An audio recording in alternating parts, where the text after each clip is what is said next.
wa asyhadu anna Muhammadan abduhu wa rasuluh amma ba'du. Qala Allah ta'ala fil Qur'anil Karim, a'udzu billahi minasy syaithanir rajim. Innas sholata kanat 'alal mu'minina kitaban mawquta. Wa qawluhu aqimis sholata liduluki syamsi ila ghasyaqil lail wa qur'anal fajri inna qur'anal fajri kana mashhuda. Demikian dalam Al-Quran surat An-Nisa ayat 103 dan surat Al-Isra atau Bani Israil ayat ke-78. Hadirin ikhwati iman jamaah ahli pengajian rahimakumullah, sudah 1 tahun lebih kajian kita tiap Ahad pagi itu berhenti dengan alasan COVID-19. Jadi biasanya Ahad pagi itu pengajian di Masjid Al-Ihsan di RW 13 Gang Delima, blok seberapa teh? Nah, cuman karena pandemi COVID-19 dari pihak DKM itu punya kebijakan supaya pengajian ini berhentikan terlebih dahulu, jadi sampai menunggu waktu normal. Nah, cuman sudah 1 tahun lebih tidak ada berita kapan mau dilanjutkan lagi. Nah, alhamdulillah di sini kami pimpinan jamaah dan pimpinan cabang Persatuan Islam Cimahi Selatan mengupayakan masjid yang baru. Awalnya kerjasama dengan Yayasan At-Tarohum, perwakilan dari Riyadh Arab Saudi, akan tetapi sama karena ada COVID-19 tidak berjalan lancar dan akhirnya membuka donatur untuk jamaah. Jadi jangan ragu-ragu ada yang sama masjid di Arab. Nah, tidak ya, dulunya memang begitu, 90% itu dijamin di Arab. Tapi karena kondisinya seperti sekarang ya 50%. Jadi dari sana memang ada, tapi dari kita pun membuka kesempatan pada ikhwat iman yang punya rezeki lebih. Alhamdulillah bangunan ini sudah dianggap beres, bisa digunakan, tinggal maju ke depan ini kanopi supaya kalau Jumatan penuh atau kegiatan penuh bisa digunakan di luar. Malah untuk ke depan, sebelah depan kanopi, nah supaya rada menarik, itu ada keinginan untuk memasang tenda seperti di Masjid Nabawi, jadi juga di payung ngan meureun moal muka tutup atau sabaraha listrik oke yang terbuka saja, jadi supaya ada daya tariknya itu masjid. Insya Allah kita pun sedang melobi ke yayasan lain setelah beres pembangunan masjid ini, terus ke sebelah barat pembangunan madrasah. Jadi untuk TK, PAUD, RA ini kan sama bangunannya sudah tua, maka diupayakan untuk dibarukan lagi.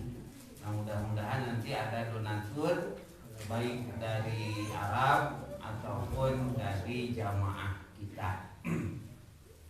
Nah, untuk mengulang dan melanjutkan bahasan, kita coba kembali mengulang bab sholat. Malah nanti mungkin sebulan sekali untuk masalah-masalah tertentu itu yang sudah terjadi di masyarakat tapi ternyata tidak sesuai dengan keterangan-keterangan dari Al-Quran dan hadis, maka kita akan mengundang pakarnya dari pimpinan pusat, dari Piade, dari Dewan Hizbah untuk membahas masalah-masalah tersebut. Karena dalam sholat pun ada beberapa hal yang seringkali salah dilakukan, seperti bagaimana cara ruku yang benar, sujud yang benar, bangkit dari ruku, bacaan-bacaan dan sebagainya. Nah, itu perlu pengkajian yang mendalam dan perlu dalil-dalil yang kuat, yang sahih. Jadi supaya nanti Bapak Ibu punya pegangan. Kunaha ieu salat teh make jeung ieu ngangkat leungeunna, bangkit dari ruku atau sujud. Nah, itu kan ada dalil-dalilnya, termasuk yang lain-lainnya. Jadi sudah kami koordinasikan dengan pihak-pihak yang lain. Kalau sewaktu-waktu diminta di sini memaparkan hal-hal yang berkaitan dengan fikih ibadah. Pertama yang kita bahas itu mengenai waktu-waktu sholat. Berdasarkan Al-Quran surat An-Nisa ayat 103 dan Al-Isra ayat 78. Allah Subhanahu wa ta'ala berfirman, inna sholata kanat 'alal mu'minina kitaban mawquta. Sesungguhnya sholat itu sudah ditetapkan waktunya bagi orang-orang yang beriman. Nah, itu di dalam ibadah ada yang namanya mikot. Mikot itu batas. Nanti ada yang disebut mikot zamani. Nah, ini batas waktu. Ari sholat teh diiraha mimiti. Nah, kemudian yang kedua ada mikot makani. Mikot makani teh batas tempat. Nah, kalau sholat itu bisa di mana saja, cuman waktunya tidak boleh seenaknya. Itu namanya mikot zamani. Zaman itu waktu, kapan sholat duhur, kapan sholat subuh, itu ada waktunya. Itu namanya mikot zamani. Saum Ramadan ya harus di bulan Ramadan waktunya, itu namanya mikot zamani. Ada lagi selain mikot zamani, itu mikot makani, batas tempat. Makanya nanti orang yang mau haji dan umroh, kalau lewat atas, lewat kapal udara dari Jakarta menuju Jeddah, itu biasanya melewati 2 miqat. Kadang-kadang melewati Qarnul Manazil 25 menit sebelum landing di Bandara King Abdul Aziz di Jeddah. Itu sudah diumumkan oleh pilot itu. Jadi sekarang sudah miqat, mulai pelaksanaan ihram umroh. Labbaika umrotan, mulai umroh di sana. Atau kadang-kadang rada belok si kapal teh, yaitu melewati laut, melewati Yalamlam. Nah di sana mulai miqat makan batas tempat. Artinya tidak boleh melakukan haji dan umroh selain di miqat tersebut. Jadi haji jeung umroh mah wayahna kudu ka Mekah. Teu meunang haji jeung umroh kaluar Mekah. Jadi pernah jamaah kita itu ada pertanyaan, katanya boleh tidak diundang syukuran orang ibadah haji tapi hajinya lain ka Mekah. Kamana kaditu tuh ka Kodian. Baheula mah India, nah sekarang sudah pecah dari Pakistan. Karena di sana ada seorang nabi ke-26 namanya Mirza Ghulam Ahmad. Tadinya senang nabi di India. Kata saya ya tidak boleh, temenan. Dari teman sudah di luar Islam. Jadi ulama haji nanti ka Mekah. Lamun haji ka India, engke bisi salah talbiyah. Ai ka Mekah mangkan labbaik Allahumma labbaik. Ari ka India mah meureun talbiyah teh kus papahe. Beda talbiyah. Jadi mereka sudah berani. Buka monang, buka orang oke hayang ibadah haji begitu ke India. Tidak usah, ya tidak boleh karena itu sudah masuk upacara agama gitu. Tong pilueun. Nah kemudian di kita juga kadang-kadang kan suka ada istilah keun bae teu bisa ka Mekah oge. Tapi 7 kali ka Cirebon. Teh sarua jeung ka Mekah. Berapa kali itu teh anak? Kakak pamijahan. Tadi dinya teh aya buha anu tembus ka Mekah. Eta teh ukur dongeng. Karena tidak bisa, ini sudah ada ketetapan. Itu namanya miqat makani. Jadi yang dari Madinah itu di Bir Ali, Indonesia mah urang kalau naik kapal kadang-kadang di Yalamlam, kadang-kadang di Qarnul Manazil. Inna sholata kanat alal mu'minina kitabam mawquta. Jadi sholat ini tidak sembarangan, harus sesuai waktunya. Makanya nanti jangan hanya mengandalkan keikhlasan. Jadi ibadah itu oleh Allah akan diterima kalau memenuhi 2 syarat. Hiji ikhlas karena Allah. Karena kalau hilang ikhlas gugur itu amal itu. Yang kedua mutaba'ah, sesuai dengan aturan, mengikuti petunjuk Nabi. Ikhlas sih ikhlas, ari lohor jam 10 mah moal diterima salatna. Jadi ada aturannya. Kitabam mawquta, sudah ditetapkan waktu-waktunya.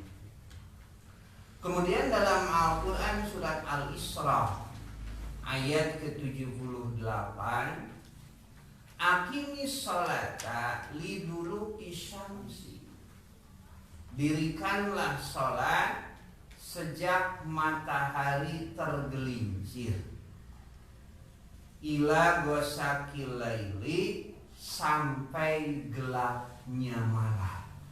Nah ini kalau hanya mengandalkan Quran kita bingung. Sholat itu sholat naon gitu.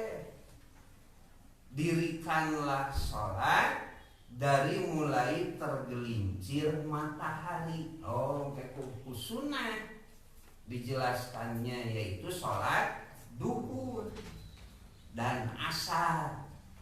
Ila ghosaqil laili, sampai gelap malam, yaitu maghrib dan isya. Jadi kalau tanpa hadis sholatnya ukur tilu.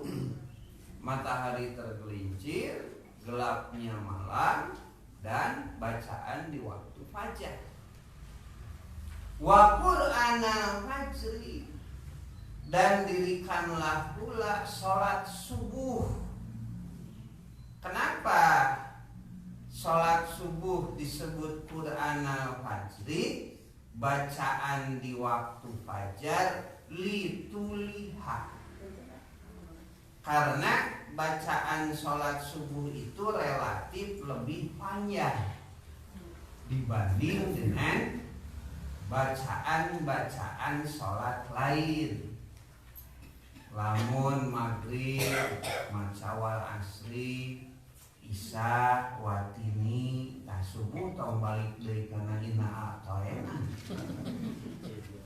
Rada panjangan, wasamsi, walaili, eta disebutnya teh Qur'anal fajri, bacaan di waktu fajar. Inna Qur'anal fajri kana mashudah, karena sesungguhnya sholat subuh itu disaksikan oleh malaikat. Jadi ada 2 malaikat penjaga di waktu subuh. Ada malaikat siang sudah datang, ada malaikat malam belum pergi. Kita anu nyaksikeun oge 2 malaikat. Dan nanti ketika mereka pulang akan ditanya, keur naon cenah hamba-hamba kaula teh? Kata si malaikat penjaga malam, rojaknahum wa hum sujudun, ketika kami pulang mereka sedang sujud dari awal waktu. Cek malaikat penjaga siang, wa atainahum wa hum sujudun, ketika kami datang mereka pun sedang sujud. Abdi kadinya bersujud, abdi wangsul bersujud dak subuhna di awal waktu. Malamun subuhna 6:30. Kenaon cenah malaikat, si eta teh cek malaikat teh nyaeta cenah abdi datang keur sare keneh, abdi mulang sare keneh wae. Jadi ditulis keduaan teh sare keneh.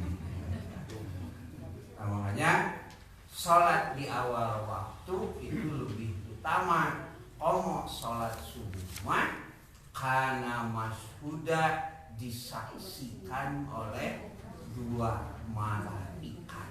Nah, itu sebagai dasar dari waktu sholat. Cuman belum jelas. Kalau ada orang yang mengatakan, "Geus urang mah Quran lah, tong make hadis, tong make namanya," itu kan sulit nanti. Sulit ari sholat sabaraha waktu. Nah dina Quran mah tidak ada.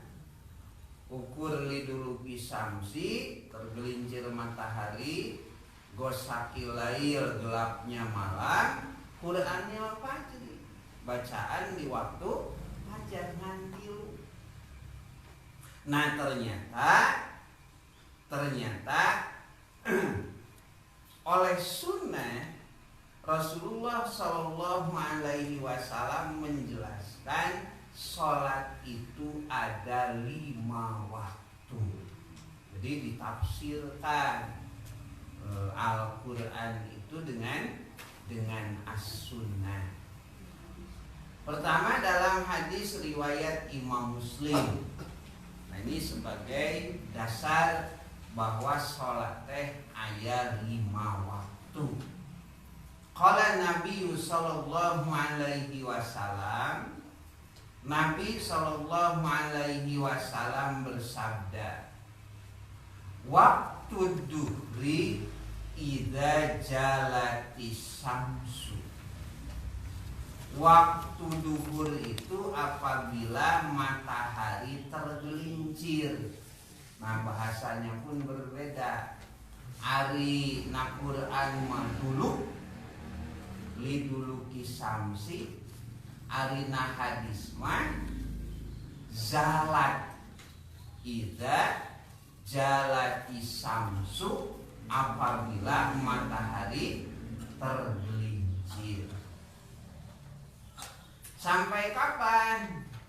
Wa kana dilur rajuli katuli, sampai bayang-bayang seseorang sama dengan tingginya. Batas nanti dulu itu kan belum ada jam, jadi nempok nanti karena bayangan matahari. Jadi kalau matahari sudah bergeser ke sebelah barat, nah itu duhur. Jadi jangan sholat pas matahari di atas kepala. Gitu, ada larangannya.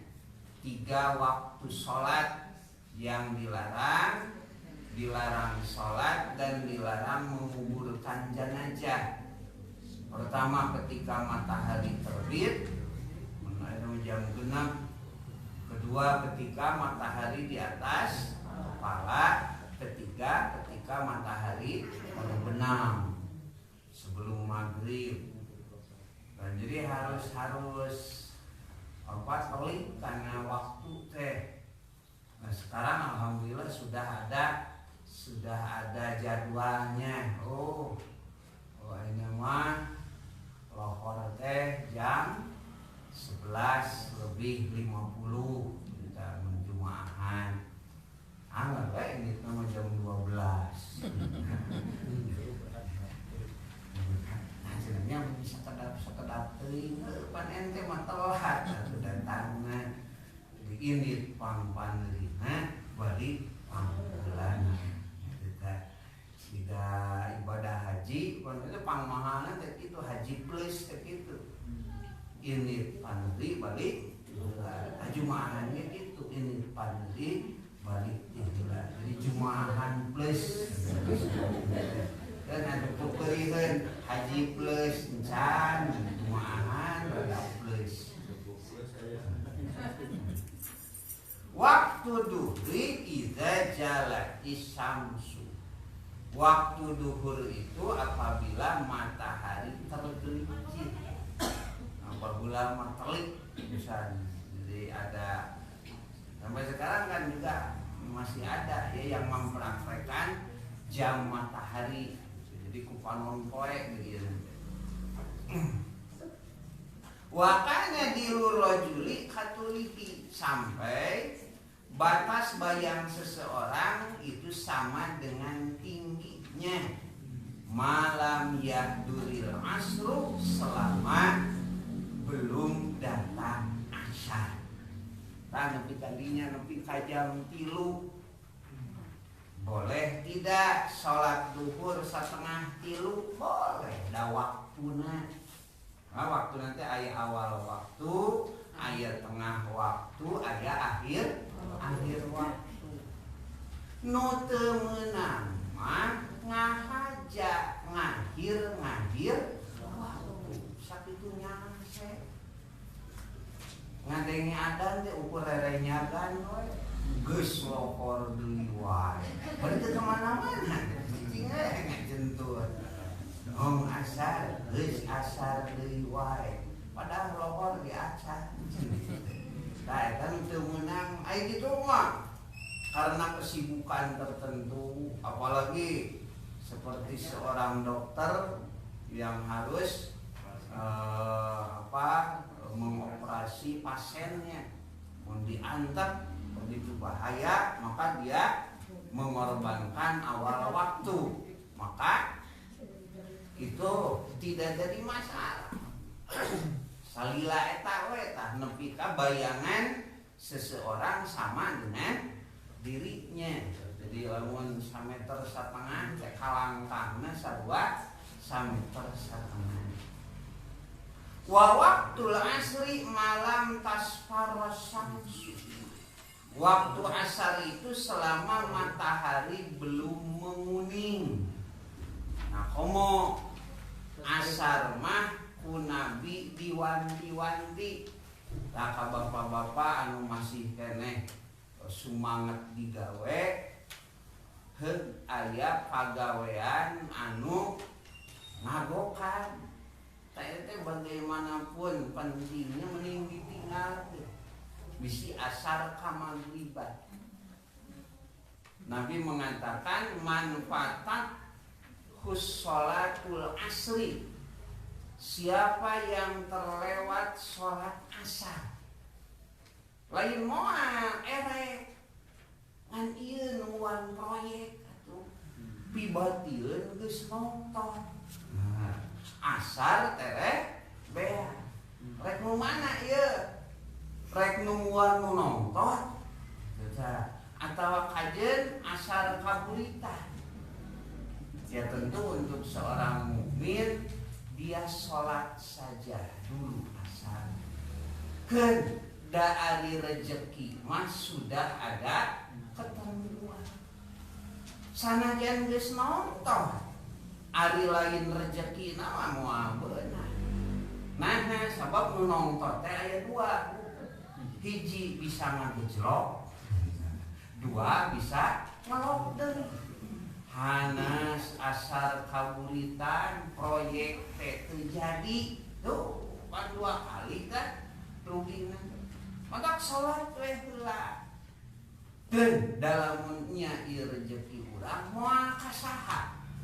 Sing yakin moal aya rezeki urang kacokot ku batur, moal aya rezeki batur salah dibikeun ka urang moal bisa. Anu nguseup duaan kitu teh ngareneg, ieu hiji mah da nyamut teh. Anu sabelah deui mah kitu teh.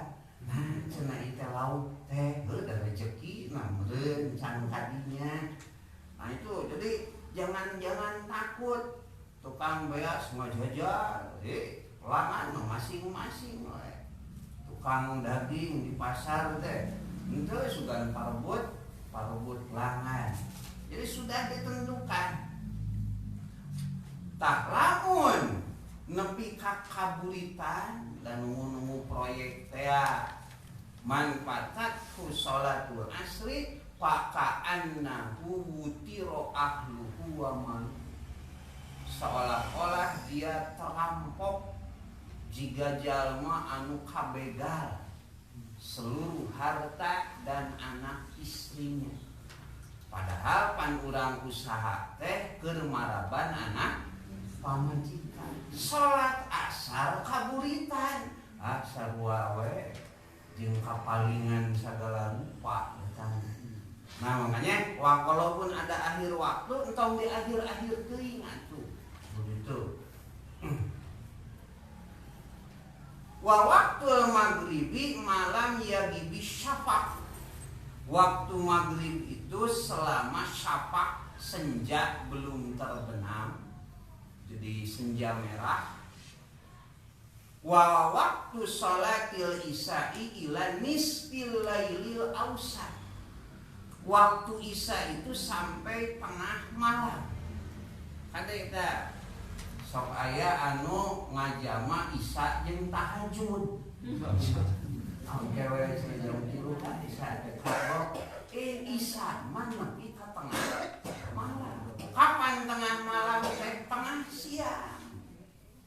Begitu. Kalau duhurnya 11.50 ya tengah malamnya oke 11.50. Alhamdulillah sekarang sudah ada usaha dari Dewan Hisab. Jadi di pimpinan pusat itu ada 2, aya Dewan Hisbah, itu yang menangi urusan fikih, aya Dewan Hisab. Dewan Hisab mah yang mengatur urusan tangga waktu sholat. Aya Dewan Hisab, aya tukang arudut. Dewan Hisab, nah sekarang sudah mulai di kalender itu ada batas sholat isya. Sebab kadang-kadang kita itu yang jam sabaraha begitu. Ternyata bukan sampai subuh. Jadi dari tengah malam sampai subuh mah lowong. Kan disebut sholatul lail eta, sholat malam jadinya utamanya. Nah itu sampai tengah malam sholat isya teh. Wa waktu subhi. Nah waktu subuh itu min tulu'il fajri, dari mulainya terbit fajar. Nah nanti fajar ada 2 Bu, ada fajar kizib, fajar bohong. Eta mah ketika Bilal adzan awal, kira-kira jam 3:30, 4. Ari al-fajru teh artinya retak. Jadi langit teh jiga bulan dengan warna putih, kazanabi sirhan, seperti ekor serigala. Disebut nanti membujur dari atas ke bawah. Mun tempo kaluhur, oh iya mah fajar bohong.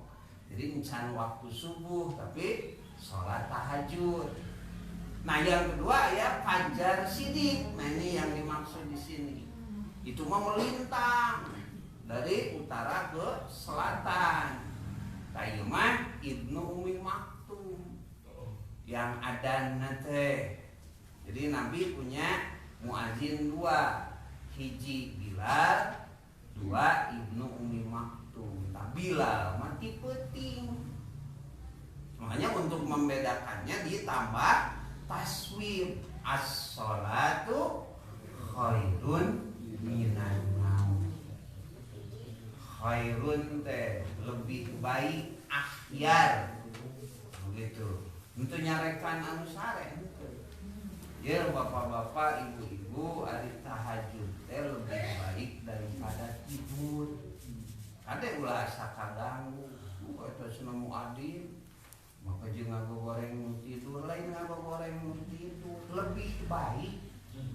Artinya tidur pun baik. Ngan sholat tahajud lebih baik. Tinggal milih, rek milih nu mana, rek milih nu lebih baik, rek milih nu baik. Anu baik we cenah abdi mah mata tidur we. Bisa kali-kali mah itu milih nu lebih baik. Itu khairun minan naum.